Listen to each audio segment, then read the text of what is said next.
पहले एक डिस्क्लेमर है कि ये मूवी का रिव्यू जो मैं देने वाली हूँ ये नो स्पॉइलर वाला है, तो डोंट वरी, आप आखिर तक इस वीडियो को एंजॉय कर सकते हैं। सबसे पहले तो उन सभी लोगों को मैं बताना चाहती हूँ, अगर आप ब्रह्मास्त्र के लिए लेट जाओगे, भले ही वो 2 या 3 मिनट के लिए क्यों ना हो, पर आप आपकी ज़िंदगी का सबसे बड़ा रिग्रेट उसी मोमेंट के लिए पाने वाले हो, क्योंकि आप बहुत बड़ी चीज़ मिस करने वाले हो। तो ये सबसे बड़ी इंपॉर्टेंट एक डिस्क्लेमर है आप सभी लोगों के लिए, अगर आप ब्रह्मास्त्र के लिए जा रहे हो, and I would definitely recommend you all to go to watch this movie. सबसे पहले हम लोग बात करते हैं इस मूवी में जो चीज़ें मुझे अच्छी लगी उनके बारे में। Things I liked in Brahmastra. Number 1, VFX, like I said already, जैसे मैंने प्रेडिक्ट किया था, और जिस चीज़ का हालांकि मुझे डर भी बहुत था, क्योंकि VFX के लिए हम लोग एक्चुअली इतना एडवांस नहीं है जैसे मार्वल्स और दूसरी मूवीज़ के लिए होते हैं। बट तुम लोगों को ना नयन सुख मिलने वाला है ये मूवी देखते वक्त। तो इतने बेहतरीन और कमाल के VFX इसमें इस्तेमाल किए गए हैं literally. So even if somewhere कुछ इक्की दुक्की चीज़ें हैं जो मूवी की थोड़ी वीक है, पर क्योंकि VFX काफ़ी ज़्यादा स्ट्रॉन्ग है तो वो इस चीज़ को कवर भी कर रहे हैं। Point number 2, cinematography. अगर हम कॉन्ट्रास्ट के बारे में बात करें, जिस प्रकार से इस मूवी को शूट किया गया है, I think the team has done a fabulous job. मुझे बहुत पसंद आया इसका cinematography. Point number 3, action choreography. Let me tell you, इस मूवी में ना तो सिर्फ स्टोरी फ्रेश है, पर इसकी जो एक्शन कोरियोग्राफी है वो भी काफ़ी ज़्यादा फ्रेश आपको दिखाई देगी।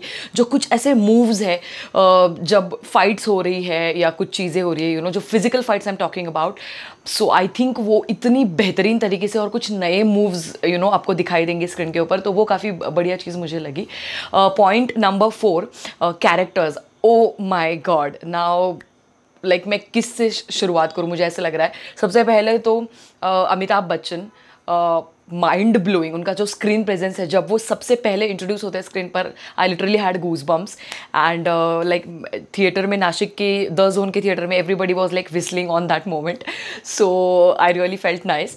रणबीर कपूर, आलिया भट्ट, आई थिंक उनकी ऑन स्क्रीन केमिस्ट्री बहुत ही रोमांटिक है, बहुत ही पसंद आएगी। Even if I am not a big fan of Alia, but I think उनकी केमिस्ट्री दोनों की बहुत अच्छी मुझे लगी है।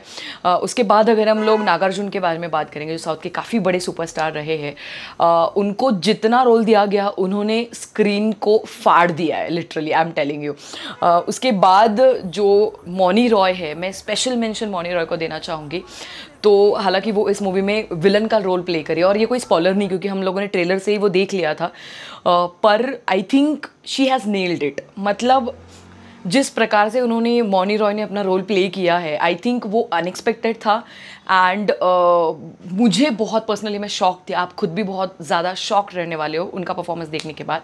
एंड जिन्होंने जुनून नाम का परफॉर्मेंस किया है, इवन बाकी के लोगों के नाम भी मुझे ज़्यादा याद नहीं है, पर जुनून ये जो नाम है ये मुझे याद है। And BGM, the next point is BGM। Oh my goodness, the background music is just, मतलब पैसा वसूल बैकग्राउंड म्यूजिक है।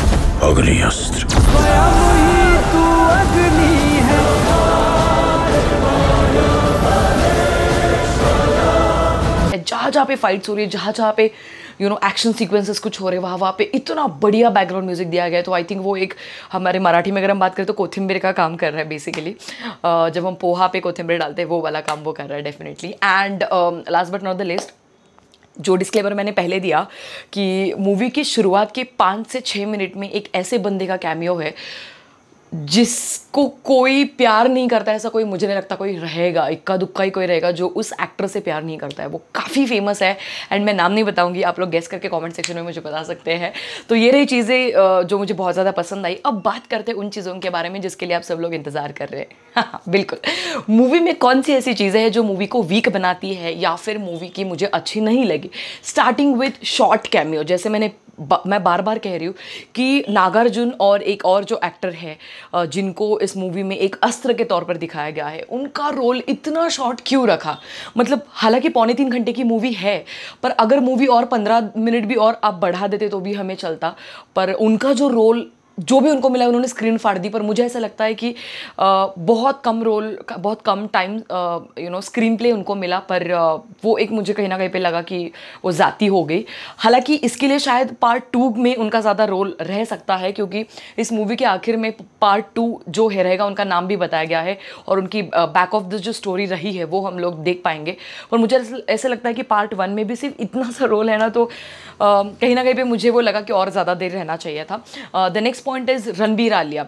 अब जब ऑनेस्टली ब्रह्मास्त्र को, जैसे कुछ दिन पहले भी मैंने एक वीडियो अपलोड किया था कि ब्रह्मास्त्र एक हिंदुइज्म को प्रमोट करने वाली मूवी है, पर कई जगह पे ऐसा नहीं आपको फील होगा थिएटर में जाने के बाद। मूवी जैसे शुरू होगी, स्टार्ट टू एंड सिर्फ ये फिल्म मुझे रणबीर और आलिया की इश्क की कहानी लगी और उनकी सेंट्रिक मूवी लगी, जो कहीं ना कहीं पे एक थोड़ी सी डिसअपॉइंटमेंट थी मेरे लिए, because honestly love stories and all देखने के लिए मैं वहाँ पे ऑनेस्टली नहीं गई थी। हालांकि वो पॉइंट है, वो मुझे पता था, पर वो एंगल थोड़ा सा और साइड में रखते हुए और ज़्यादा ब्रह्मास्त्र और उनकी जो बैकग्राउंड की स्टोरी और वो सारी चीज़ें हैं, अगर आप और ज़्यादा उनकी चीज़ें हमें दिखाते तो बहुत ज़्यादा पसंद आती as an audience. And last but not the list, Amitabh Bachchan. I think एक ऐसे लेजेंड हमारी इंडस्ट्री में है जो जैसे स्क्रीन पे आते वो कुछ ना भी बोले, जैसे पंकज त्रिपाठी एक है कि सिर्फ चेहरे से डायलॉग्स बोलते हैं, वैसे ही वो एक है, मैं ऐसे मानती हूँ। उनके डायलॉग्स काफ़ी वीक है और मुझे सच में नहीं लगा कि इतना पावरफुल उनका परफॉर्मेंस रहा है। It's not because of his acting, but may be dialogues इतने स्ट्रॉन्ग उनको नहीं दिए गए। एंड जिस प्रकार से रणबीर और अमिताभ जी की कुछ स्क्रीन उन्होंने शेयर की है, वो मोमेंट भी मुझे थोड़े वीक लगे। पर शायद अब ये जो मैं वीक बोल रही हूँ, शायद ये पार्ट 2 के लिए उन्होंने सेव करके रखा हो तिजोरी में, और शायद इसीलिए पार्ट 2 का इंतज़ार भी रहेगा। So these were the things I did not like, and you let me know about your experience in the comment section. And yes, अगर आपने अभी तक ब्रह्मास्त्र नहीं देखी, अगर आप सुनना चाहते हो कि मैं कितना रेटिंग दे रही हूँ, तो let me tell you, I am gonna give you like 4 stars out of 5। 4 इसलिए क्योंकि background music and action sequences, मतलब मैं बार बार कह रही हूँ, ये बहुत नया है जो हमने इसके पहले नहीं देखा है। तो और बैकग्राउंड म्यूजिक आई थिंक देवा देवा एंड केसरिया, हम लोग ऑलरेडी उसके फ़ैन थे। हालांकि दूसरे कुछ गाने इक्के दुक्के इतने अच्छे नहीं है, पर ये 2 सॉन्ग्स आई थिंक अमेजिंग, और आपका एक्सपीरियंस और ज़्यादा बेहतरीन करते हैं। सो मेरी तरफ से 4 स्टार्स आउट ऑफ 5, एंड ये डेफिनेटली आप फैमिली के साथ देखने के लिए जा सकते हो, ऐसी फिल्म है। सो या late me know about you यार, और जाओ ब्रह्मास्त्र देखने के लिए। मतलब अगर आपको कुछ फ्रेश स्टोरी देखना पसंद रहेगा मेरी तरह, तो please go to the theatre and let me know about your experience. So yeah don't forget to like, share and subscribe to City Lights. I love you all. अगली वीडियो में मिलेंगे अगले रिव्यू को लेकर, अगली मूवी के बारे में बात करने के लिए। टिल देन आप मुझे कमेंट सेक्शन में भी बता सकते हैं मैं कौन से अगला ट्रेलर या फिर कौन सी मूवी के बारे में रिव्यू दे दूँ। Bye, peace out.